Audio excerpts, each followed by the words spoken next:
할렐루야. 네, 우리 찬송 359장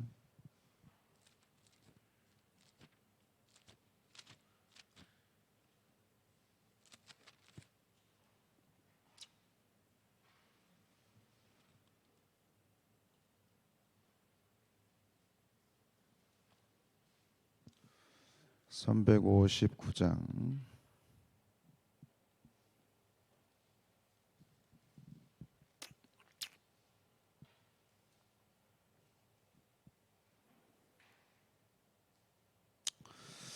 전성을 향해 가는 성도들아, 앞길의 장애를 두려 말아라. 성령이 너를 인도하시리니 왜 지체를 하고 있느냐. 앞으로 전성을 향해 나가세. 전성문만 바라고 나가세. 모든 천사 너희를 영접하러 문 앞에 기다려서 있네.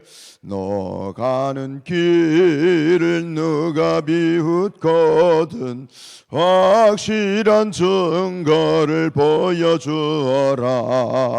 성령이 친히 감화하여 주사 그들도 참 길을 찾으리.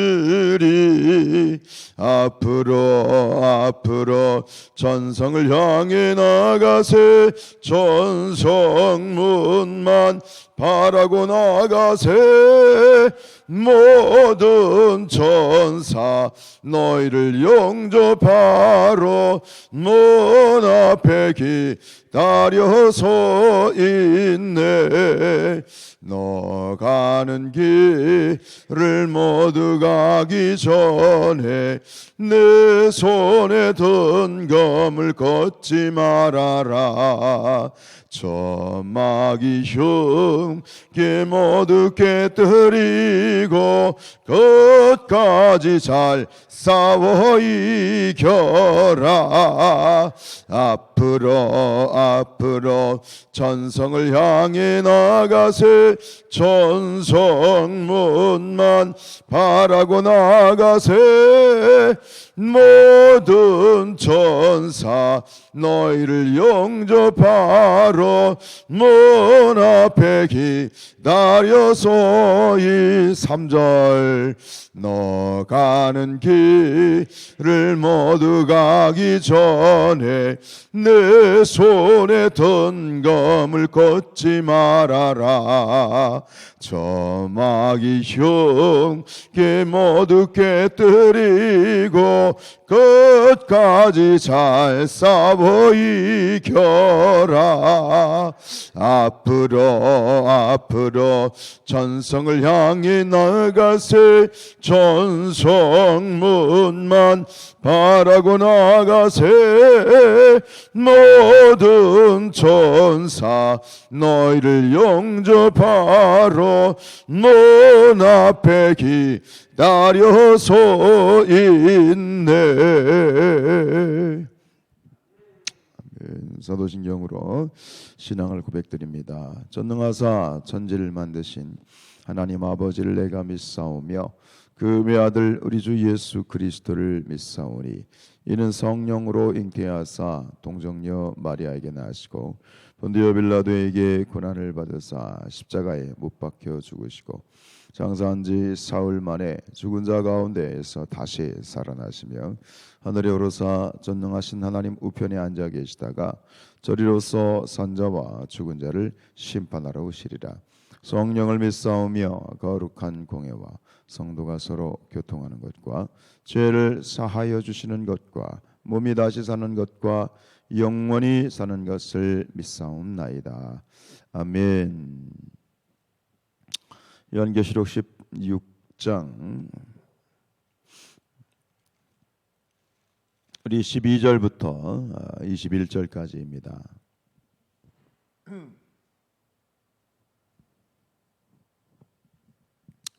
12절부터 21절까지 우리 같이 읽겠습니다.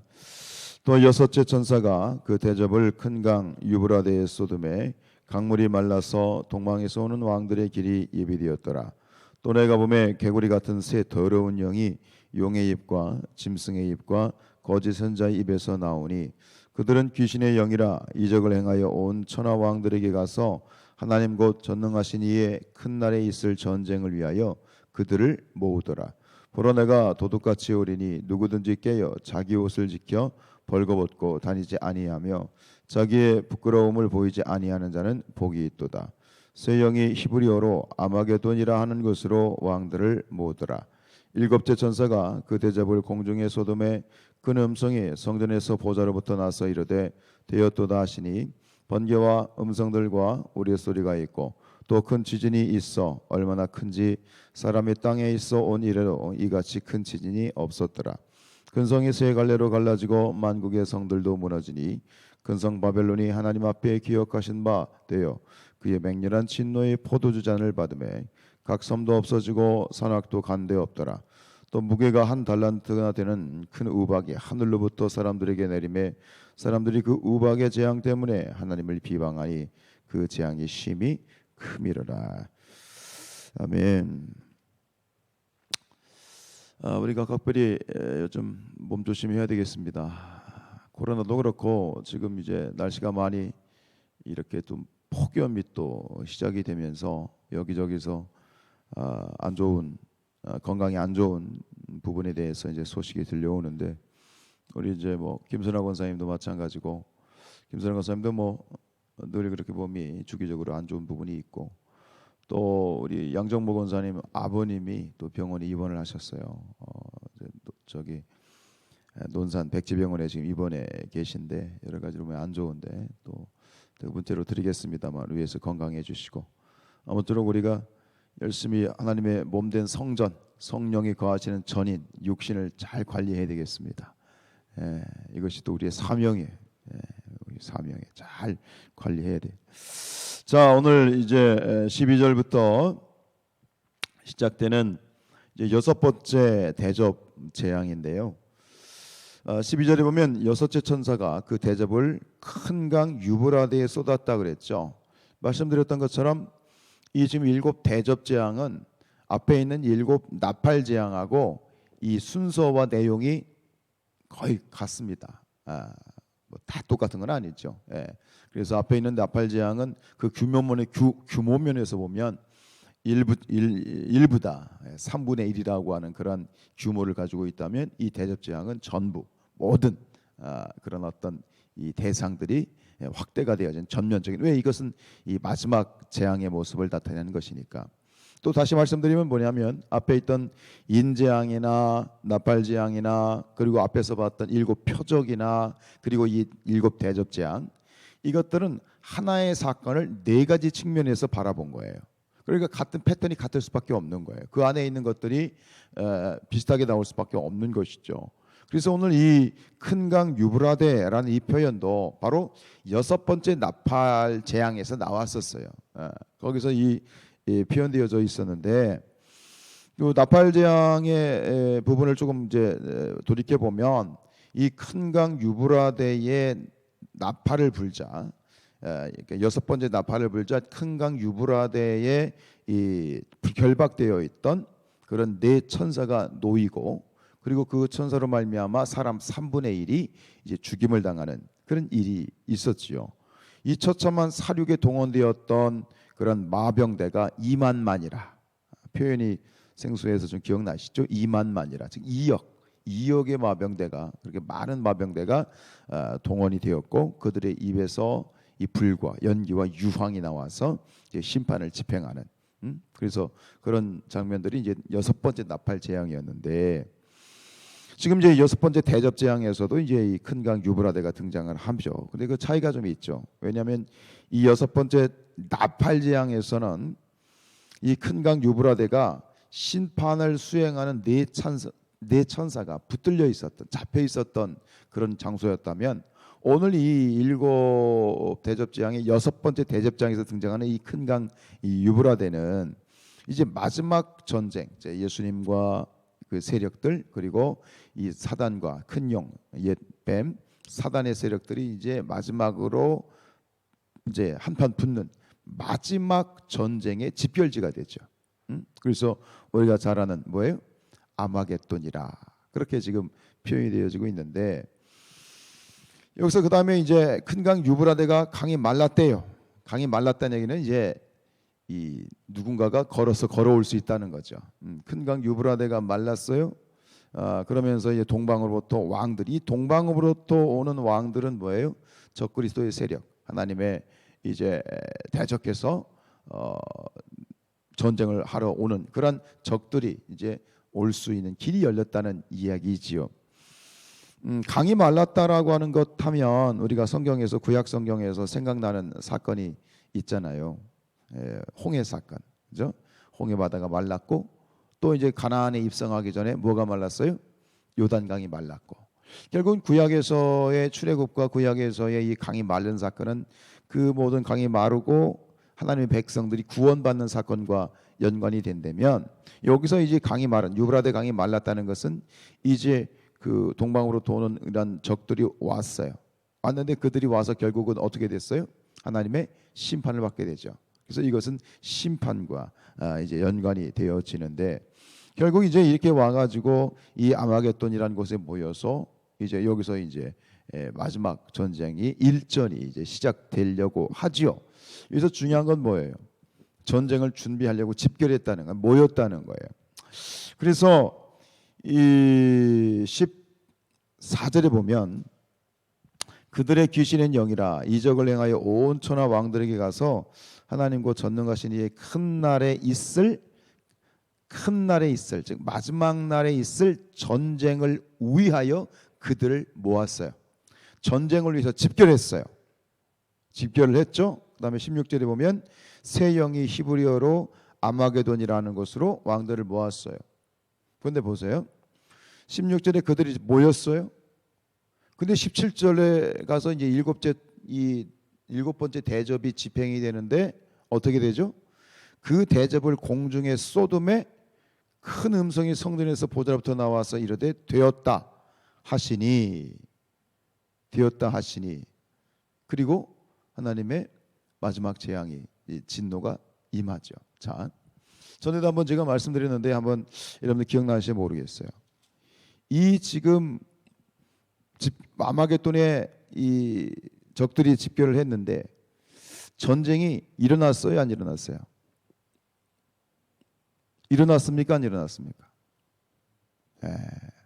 나름대로 답을 한번 가지고 계시죠. 자, 여러분, 인간이라는 존재는 굉장히 호기심이 많은 존재입니다. 그죠? 그래서 사람이 가지고 있는 이 호기심 때문에 사실은 이 문명이 발달하는 거예요. 무엇인가를 알고 싶어하고 그 호기심이 어떤 이 창조, 상상력을 크게 만들고, 그리고 창의력을 활성화시켜서 문명을 발달시키죠. 굉장히 이 호기심이라는 것이 이 문명 발달에 굉장히 긍정적이죠. 그러나 반대에도 마찬가지예요. 반대 사건도 있어요. 이 호기심 때문에 결국 사람이 어떻게 되느냐, 타락하게 되고 죄를 짓게 되는 거예요. 아이들이 한참 호기심이 많은 때에, 이 청소년기에 있는 우리 아이들이 그 호기심 때문에 일탈을 하게 되고, 그 호기심이 탈선을 하게 만들고, 그런데 그 아이들만 그런 것이 아니라 우리 중년의 남편들과 아내들도 사실은 이 호기심 때문에 이 탈선하고 죄를 짓는 일들이 많이 있게 되어집니다. 설교를 하면서 가끔 답답할 때가 있어요. 뭐냐면 성도들이 말씀에 대한 호기심이 없는 거야. 그래서 전에 그런 분이 계셨어요. 정선에 있을 때 설교가 시작이 되면 그때부터 졸기 시작하는 거예요. 설교가 시작이 되면 무조건 졸아. 그래 기가 막히게 설교가 끝날 때 딱 깨셔. 시골에 어느 이제 노권사님이셨는데 워낙도 뭐 농사지시고 피곤하시니까 그러신 분이 있겠는데, 그냥 무조건 설교만 시작되면 졸기 시작해가지고 이제 설교 끝날 때 딱 깨시는 그런 분이 계셨는데, 이 성경이 도대체 무엇을 말하고 있는지, 말씀이 이 진리가 무엇인지에 대한 어떤 성경에 대한 관심이 없는 거죠. 즉 영적 호기심이 없는 거예요. 저 그런 부분을 보면 이 설교자로서 굉장히 안타깝고 또 답답하게 되어지는 것이죠. 여러분, 진리에 대한 호기심이 신앙을 성숙시킵니다. 진리에 대한 호기심이 있어야 돼요. 우리 성산교회 성도님들은 설교를 하면요 말똥말똥 잘 들으셔. 너무 말똥말똥하게 들어서 가끔 부담이 되지. 무슨 말씀하시나, 목사님 또 말씀하시다가 뭐가 또 틀리질 않나 그래가지고 뭐 그런 건 아니겠습니다. 하여튼 이 우리가 신앙적으로 성숙하기 위해서는 신앙적인 호기심이 있어야 되는 거야. 진리에 대한 호기심이 있어야 신앙도 커가는 거죠. 그런데 반대로 이 진리에 대한 호기심이 잘못될 수도 있어요. 잘못 이용될 수도 있어요.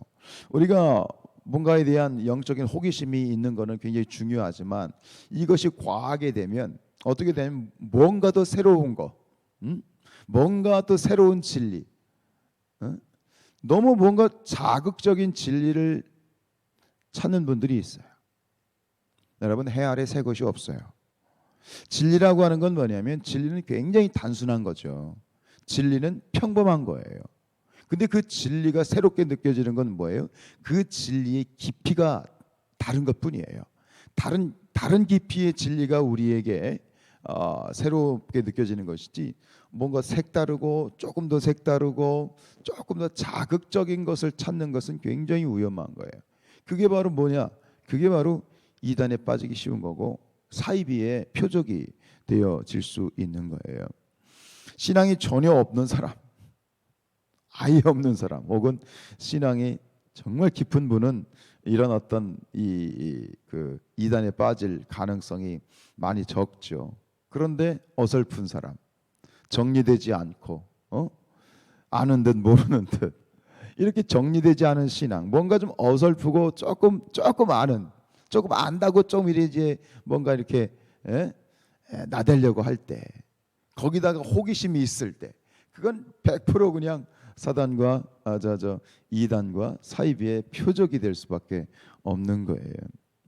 디모데후서 4장 3절 말씀에 보면 때가 이르리니 사람이 바른 교훈을 받지 아니하며 귀가 가려워서 자기의 사욕을 따라 스승을 많이 든다. 호기심이 있는 건 좋은데 너무 자극적이고 너무 막 뭔가 새로운 거 그런 걸 찾아다니면 어떻게 된다? 이것이 결국은 이 사람을 신앙을 망칠 수 있어요. 그냥 단순히 지식의 축적을 위해서 혹은 호기심 만족을 위해서만 성경을 받아들이면 이런 일이 벌어질 수 있죠. 그래서 뒤에 나오는 디모데후서 4장 4절에 또 그 귀를 진리에서 돌이켜 허탄한 이야기를 따르리라 라는 것이죠. 여러분, 너무 달콤한 것을 추구하지 마시기 바랍니다. 여러분, 달콤한 거 사탕 먹으면 어떻게 되는 거예요? 이빨 썩는 거예요. 영적으로도 마찬가지. 뭔가 막 너무 자극적이고 달고 달콤하고 막 귀에 쏙쏙 들어옵니다. 좋죠. 귀에 쏙쏙 들어옵니다. 좋은데 너무 그렇게 귀에 쏙쏙 들어오는데 너무 연연하면 이게 문제가 생기는 거예요. 이만희 신천지가 이 막 비유풀이 막 할 때 사람들이 하던 말이 있어. 쏙쏙 들어온다는 거예요. 너무 쏙쏙 들어온다는 거예요. 달콤하다는 거예요. 여러분, 너무 달콤한 거 찾으면 큰일 납니다. 여러분, 제가 갑자기 호기심에 대한 이야기를 하는 이유는 바로 이 요한계시록을 우리가 풀어가면서, 요한계시록이 그런 책이에요. 잘못하면 그런 쪽으로 잘못 흘러갈 수 있고 잘못 풀 수 있고 또 거기에 잘못 실수할 수 있는 책이 바로 요한계시록이기 때문입니다. 그래서 실제로 이 요한계시록이 이만희가 요한계시록의 실상이라는 책을 가지고 그들의 이 나름대로의 교리를 펴는 것처럼 이게 그러다 보니까 이 요한계시록이 이단들의 전유물이 됐어요. 이단이 전유물 해가지고 그냥 떡 주무르듯이 주무르고 있는 게 요한계시록인데 참 안타깝지요. 그러나 여러분, 숲을 보시기 바랍니다. 요한계시록을 볼 때는 어떤 혹하는 어떤 한 문장, 특별히 아마게돈이 그런 거예요. 지금 우리가 666, 인, 그런 어떤 너무 그 단어적인 부분에 우리가 지나치게 많은 것들이 노출되어 있고 그것들이 뭐가 있는 것처럼 자꾸 호기심을 자극하니까 그런 거지, 그런 것이 아니라 이 요한계시록을 볼 때, 책을 볼 때도 마찬가지. 그런 말이 있어요. 가장 무서운 성도는 목사의 설교 한 편만 듣고 그 목사를 판단하는 사람이 제일 무서운 성도다. 어떻게 한 편의 설교 가지고 그 목사를 평가할 수 있겠어요? 그죠? 마찬가지예요. 어떤 단면을 보는 것이 아니라 전체를 볼 수 있는, 우리가 요한계시를 보면서 끊임없이 숲을 보시기 바랍니다. 그 속에서 하나의 어떤 상징이나 이런 것들에 너무 빠지지 마시고 전체적으로 그 가운데서 이야기하려고 하는 중심의 진리가 무엇인지를 살피는 것이죠. 666이 뭐가 그렇게 중요해요? 666 중요한 게 아니에요. 우리는 예수 그리스도 안에 있다는 게 중요한 거야. 우리 성도들이 믿음을 가지고 있다는 게 중요한 거야. 우리는 이미 하나님 안에서 승리한 자들이라는 것을 우리가 믿으면 되는 거지. 너무 거기에 빠져가지고 막 그런데 막 그러다 보니까는 뭐 베리칩이니 뭐니 이런 데 빠지는 거야. 그런 어떤 부분적인 것에 빠져버린 것이 아니라 전체적인 숲을 보는 거지. 마지막 시대에 우리 성도들에게 주신 약속, 소망. 요한계시록은 소망의 책입니다. 용기의 책입니다. 우리에게 힘과 능력을 주는 책이죠. 근데 막 너무 그런 데 빠지니까 베리칩 바코드 이런 데 빠지니까 실수하게 되고 막 두려워지게 되고 쓸데없이 거기에 에너지를 낭비하게 되는 것이죠.